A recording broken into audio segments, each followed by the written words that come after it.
As G7 leaders gather in the Quebec for the summit today, French President Emmanuel Macron has called on other G7 members to confront US President Donald Trump over his hegemonic trade policies.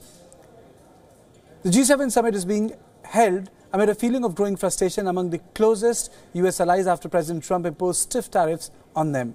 Last week, US imposed hefty trade tariff on some of its closest allies, including Canada and the European Union, leading to growing frustration among allies. Trump will come face to face with world leaders whose views do not coincide with his own on a range of issues from trade to environment, as well as Iran and moving off the US embassy in Jerusalem. Je redirai pour ma part au président Trump ce qu'on vient d'expliquer l'un et l'autre, c'est que les mesures prises sont contre-productives, y compris pour son économie. Je redirai aussi une question qui est pour moi une question de principe. On ne peut pas faire la guerre commerciale entre des alliés. Nous sommes tous engagés dans des conflits, en Syrie, en Irak, au Sahel, dans différents endroits du monde. Nous sommes alliés, nous échangeons des informations critiques. Nos soldats se tiennent côte à côte pour défendre la liberté et nos valeurs. On ne peut pas, entre alliés, dans le contexte international que nous connaissons, décider de guerre commerciale. C'est une question pour moi de principe.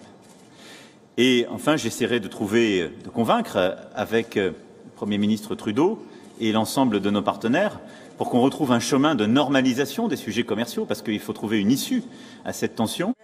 You see the numbers. Almost 300% on dairy. So they treat us very unfairly. Are you guys all going? You better get going, Peter. We'll leave without you. I would only do a deal if I get it through Congress. I wouldn't do like Obama did. And fortunately, he wasn't able to get it through. He tried to get it through, the Iran deal. He tried to get it through Congress, failed. So he just did it without, which is why I was able to break it up so easy. And Iran is now a different country. They're not looking to the Mediterranean anymore. Iran is now a much different country. Since I signed that out, Iran is a much different country.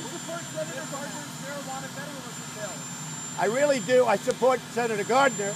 I know exactly what he's doing. We're looking at it. But I probably will end up supporting that, yes. First Lady is great. Right there. She has to, and she wanted to go.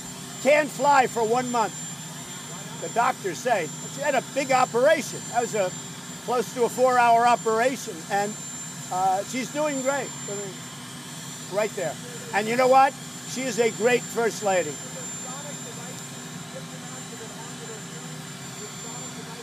Terrible.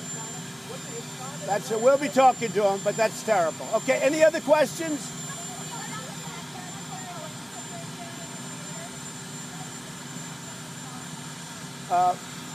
Was one of my lawyers. Incredible that you can break into a lawyer's office. That's one thing I can say. And I think that was unfortunate that they broke into a lawyer's office. It's not a good practice. Well, the Democrats, this is a Democrat bill. The Democrats can end that very quickly. All they have to do is sit down with us and negotiate a real bill that allows us to keep criminals out of this country. It's very easy. You know, Schumer is a guy, he complains, but he doesn't do anything. Schumer's a guy who is an obstructor. He can't do anything. All he can do is obstruct. All they have to do is call us, and we'll draw a bill that gives us great border safety and security and is fair. Because I don't like the children being separated from the parents. I don't like it. I hate it. But that's a Democrat bill that we're enforcing. We can change it in 1 day. All they have to do is come and see us.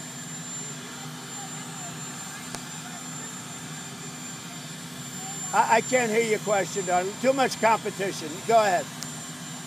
You're not prepared. I can't believe she's not prepared. See, they're shocked, right? We'll bring it up. Yeah, we'll bring it up. I have work. I have about 15 boxes of work. I will be able to work without being bothered by phone calls where you people are writing fake stories about me and we have to respond. Now, seriously, I mean, I have a lot of work. It's on the plane, so that'll be good. Are you worried at all about the things that Rudy's saying in Israel? Is it giving you any headache?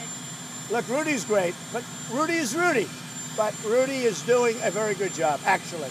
Doing a very good. He said what? And let's straight away go across to Ollie Barrett, our WION's correspondent from London.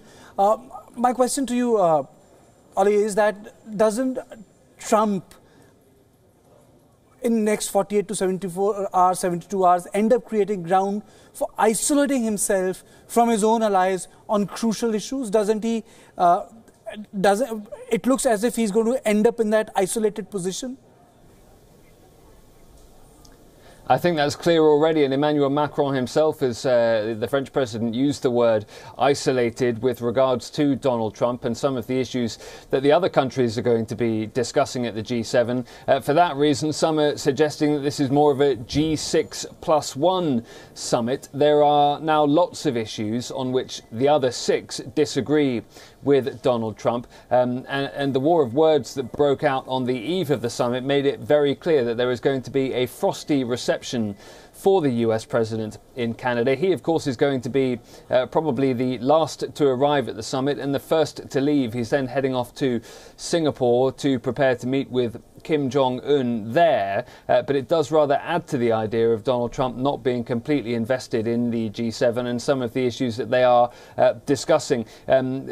Justin Trudeau, the Canadian Prime Minister, has a series of issues that he wants addressed at the summit, and Donald Trump is going to miss some of the key discussions around those issues. It looks like he will, for example, miss the events at which the leaders discussed gender equality and women's empowerment, and also some of the climate change issues as well.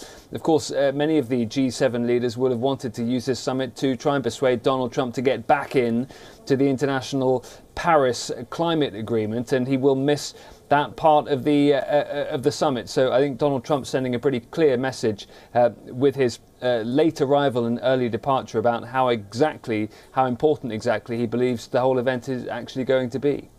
Is it going to impact the overall conclusion of the G7 summit in absence of Trump's participation on the last day on the issues of climate? Yeah, it could do, and it's been made very clear already by the Canadians that it may well be that a final communique or statement or agreement, if it's reached in Canada, could just be signed by those six and not by the US President Donald Trump. It's a place that we've reached pretty quickly. You'll remember that only a month or so ago, Donald Trump and the French President, for example, Emmanuel Macron, were very close indeed. They've both visited each other's countries, they've slapped each other on the back, they've shaken hands for many minutes at a time, and they've beamed and they've told each other jokes and talked about how much they like each other. Well, Emmanuel Macron not holding back at all on the issue of trade in the run-up to summit, expressing his anger with Donald Trump for the actions that he's taken. But also remember that Emmanuel Macron was lobbying very hard for Donald Trump to stay in the Iran nuclear deal. That failed as well. So I think with regards to Emmanuel Macron, the French president, who's really tried harder than anyone else to be friendly with US President Donald Trump,